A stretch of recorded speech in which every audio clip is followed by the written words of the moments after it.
अस्सलामुअलैकुम। तो कैसे हैं आप सब।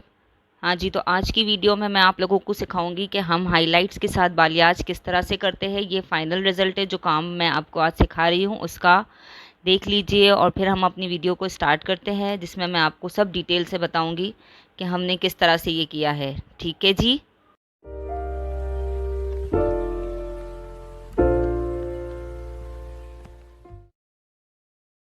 हाँ जी, तो ये हमारी क्लाइंट के बाल है आज के। वैसे तो इनके बाल बहुत फ़ाइन और पतले थे, लेकिन इनके बालों में नीचे से एंड से बहुत ज़्यादा बाउंस था। तो जब भी आपके पास ऐसा कोई भी क्लाइंट आता है, आप सबसे पहले उसे एक रैंडम सा आयरन कर दें, मतलब स्ट्रेटनिंग कर दें, ताकि आपको बालों की पार्टिंग में या फिर कैप से अगर बाल निकालने हैं तो इसमें बहुत ईजी हो जाएगा। ठीक है, कोई ज़रूरत नहीं है कि आप इसे बहुत पतला पतला स्लाइस कर लें। आप बस एक रैंडम सा मोटा मोटा पार्ट लेते जाए और इसे सीधा करते जाए। ठीक है, ताकि फिर आपको काम करने में बहुत ज़्यादा आसानी हो जाए। ओके। और इसके बाद आप सबसे पहले अपने क्लाइंट को तैयार करेंगे, रेडी करेंगे। मतलब सबसे पहले आप अपने क्लाइंट को एप्रन पहना दीजिए इजीली, ताकि जो भी कलर वगैरह प्रोडक्ट है वो इनके कपड़ों पे ना लगे या ना गिरे। और क्लाइंट को रेडी कर लीजिए और इसके बाद हम इनको कैप पहनाएंगे। अब कैप पहनाने के 2-3 तरीके हैं, जिसमें से आज एक तरीका मैं आप लोग के साथ शेयर कर रही हूँ। मेरी क्लाइंट जो है वो अपने बालों को ऊपर से मतलब साइड की मांग में निकालती थी, तो वो चाह रही थी कि उनके बालों में जो आए वो ऊपर की तरफ से ज़्यादा हाईलाइट्स नज़र आए। ठीक है, तो इसीलिए मैंने उनका पूरा जो बालों का पार्ट है वो पूरा ऊपर बैक स्टार्ट से लेके उसको बैक की तरफ किया था। ठीक है, मतलब कोई मांग वगैरह नहीं निकाली थी, पूरे बालों को पीछे की तरफ कर लिया था और फिर मैंने इनको कैप पहना दी थी, जो आपको वीडियो में अभी क्लियरली नज़र आ जाएगा कि किस तरह से मैंने कैप पहनाई थी। और कैप पहनाने के बाद कैप को अच्छी तरह से टाइटली आप लोग बांध लीजिए। कस्टमर से पूछ करके उन्हें पेन तो नहीं हो रहा या तकलीफ़ तो नहीं हो रही है। और टाइट करने का इसलिए कह रही हूँ, अदरवाइज़ अगर आप टाइट नहीं करेंगे तो आपकी कैप हिलती रहेगी।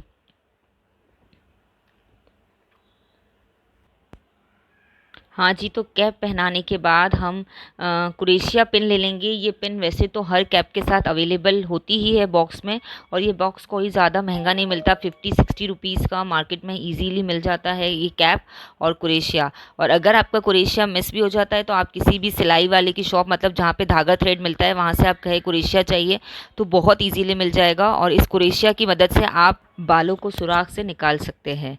ठीक है, अब देखिए, अब सबसे पहले हम किस तरह से करेंगे। हम सबसे नीचे वाली जो लाइन है, होल्स की पहली लाइन, उसमें से बाल निकालेंगे। ये बहुत बारीक बारीक होल होते हैं, इसमें हम कुरेशिया डालेंगे और आहिस्ते आहिस्ते निकालते जाएंगे बाल। कोशिश करेंगे बहुत सॉफ्टली करें, इसके लिए पहले आपको प्रैक्टिस करनी पड़ेगी। अगर आप बिगनर है तो 1-2 बार किसी को घर में कैप पहना ले और इस तरह से बाल निकालने की कोशिश करें। जब आपको लगे कि आप थोड़े परफेक्ट हो गए हैं, तभी आप ये काम करें। ठीक है, मैं एक लाइन छोड़कर एक लाइन, ये कैप में जो है पूरे होल्स होते हैं, तो इसमें लाइनिंग्स बनी होती है। अब मैंने क्या किया है कि एक लाइन नीचे की निकाली है, फिर एक लाइन छोड़ दिया है। वो इस वजह से क्योंकि मैंने पहले ही बताया था कि जो मेरी ये क्लाइंट है इनके बाल बहुत पतले हैं। ठीक है, अगर मैं इनके सारे होल्स में से बाल निकालूंगी तो फिर इनके ब्लैक बाल इतने नज़र नहीं आएंगे और सॉफ्ट लुक नहीं आएगा। ये देखिए, मैंने एक लाइन निकाली, इसके बाद मैंने बीच की पूरी एक लाइन छोड़ दी रैंडमली और फिर ऊपर की सेकंड लाइन निकाली।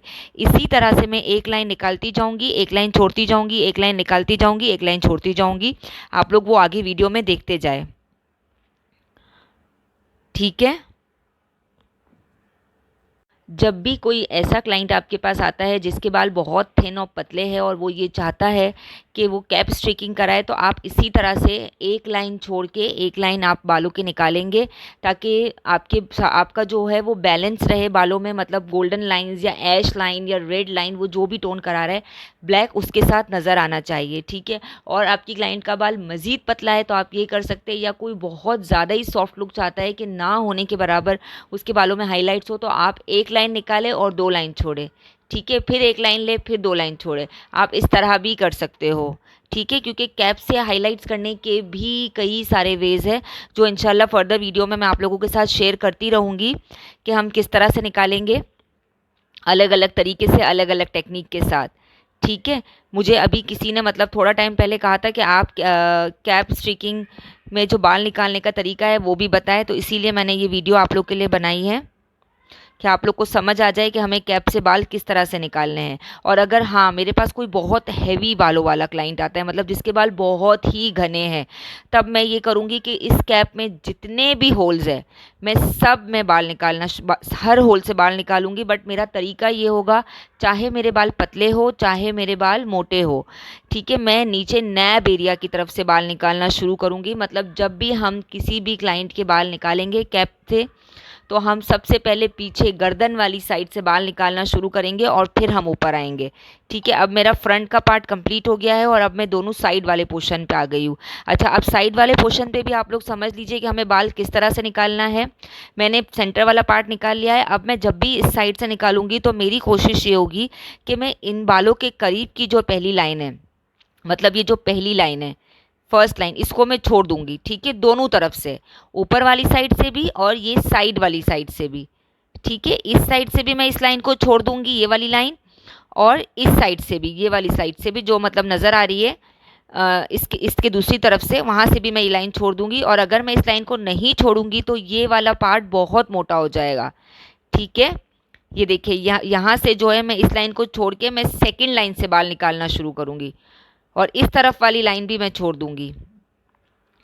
ठीक है, देखिए मैंने ऊपर की एक लाइन छोड़ दी है।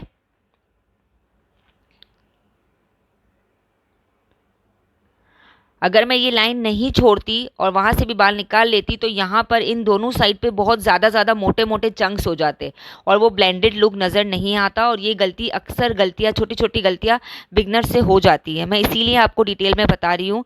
मैंने ये लाइन निकाली है, ऊपर की लाइन छोड़ी है, अब मैं एक लाइन छोड़ूंगी और फिर दूसरी लाइन निकालूंगी। और जहाँ मेरा अंगूठा है, दूसरा लेफ्ट हैंड है, उस तरफ से भी मैंने एक लाइन छोड़ दी है। ठीक है, क्योंकि उधर की भी कॉर्नर की पूरी लाइन निकली हुई है। अदरवाइज क्या होगा कि वो पूरा पैच बहुत मोटा मोटा नज़र आएगा, ब्लेंडेड लुक नज़र नहीं आएगा। बीच में एक ऐसी लाइन नज़र आ जाएगी कि जो बहुत मोटी सी है। ठीक है, तो जब भी आप कैप से बाल निकालें, इन चीज़ों का, छोटी छोटी चीज़ों का बहुत ख्याल रखें। ठीक है, और आप देखते जाओ कि मेरी वीविंग जो है, मतलब मेरा जो एक एक बाल निकल रहा है वो कंटिन्यू जो है एक ही स्मूथ से निकल रहा है। मतलब ऐसा नहीं है कि कोई पतला है कोई मोटा है। इसके लिए आपको पहले अपने घर में किसी को कैप पहनानी है और खूब प्रैक्टिस करनी है बालों को निकालने की। जब आपको लगता है कि आप इस अच्छी तरह से स्मूथली बाल निकाल सकते हैं, तभी आपको अपने क्लाइंट के बालों को निकालना है कैप से। ठीक है, अदरवाइज़ ये बहुत पेनफुल भी हो सकता है। ठीक, अच्छा, अब हम जब भी कलर अप्लाई करेंगे हम नैब एरिया से करेंगे। ठीक है, अब सबसे पहले मुझे इनके बालों को बालियाज भी करना है और हाइलाइट्स भी करना है। तो बालियाज, सबसे पहले मैं बालियाज करूँगी। मैंने ऊपर के जितने भी बाल हैं इनके सबको कैचर से क्लिप कर दिया है और अब मैं नीचे वाले बाल जो है इनके, उसके ऊपर कलर लगाऊंगी अपना। और ये चाह रही थी कि इनके बालों में गोल्डन ब्राउन के साथ साथ जो है वो रेड का टोन भी आ जाए, मतलब वो रेड बालियाज चाह रही थी, रेड वॉयलेट टाइप का। तो मैंने सिल्की कंपनी का रेड वॉयलेट कलर ही लिया है, वो डायरेक्ट लिफ्टिंग कलर है। और उसके साथ मैं 30 वॉल्यूम लूँगी। 30 वॉल्यूम मैं इसलिए लूँगी क्योंकि इनके बाल बहुत पतले और फाइन है। अगर इनके बाल मोटे और घने होते या बहुत डार्क काले होते तो मैं 40 वॉल्यूम लेती। ठीक है, लेकिन इनका बाल चूँकि बहुत पतला और फाइन था, इसलिए मुझे 40 वॉल्यूम की ज़रूरत महसूस नहीं हुई यहाँ पर। तो मैंने 30 वॉल्यूम के साथ अपना कलर बनाया है। मैंने 15 ml कलर लिया है, ट्यूब ली है, और 15 ml ही मैं डेवलपर लूँगी, 30 ml। ठीक है, 30 वॉल्यूम, सॉरी।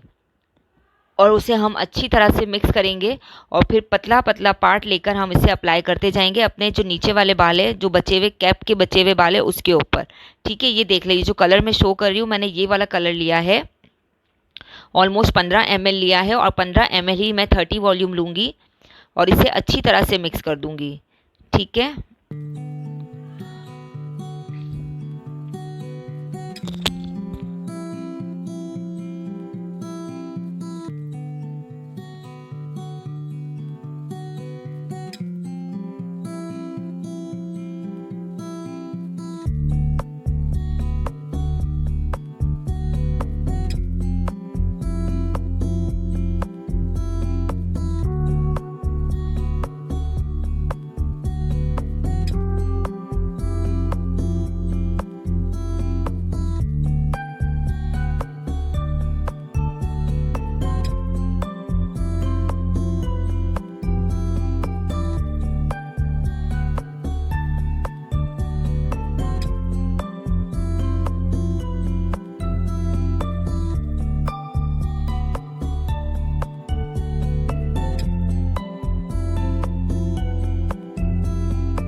हाँ जी, तो अब हम पतला पतला स्लाइस लेते जाएंगे और जो कलर मिक्सचर हमने बनाया है सबसे पहले हम उसे अप्लाई करेंगे। ठीक है, आप लोगों की आसानी के लिए मैंने इस वीडियो को 2 पार्ट में डिवाइड कर दिया है। ये पार्ट 1 है और इसका पार्ट 2 मैं फ़ौरन ही इसके साथ ही मतलब जब इसको अपलोड करूँगी इसके फ़ौरन बाद अपलोड कर दूँगी, तो आप लोग वो भी देख सकते हैं।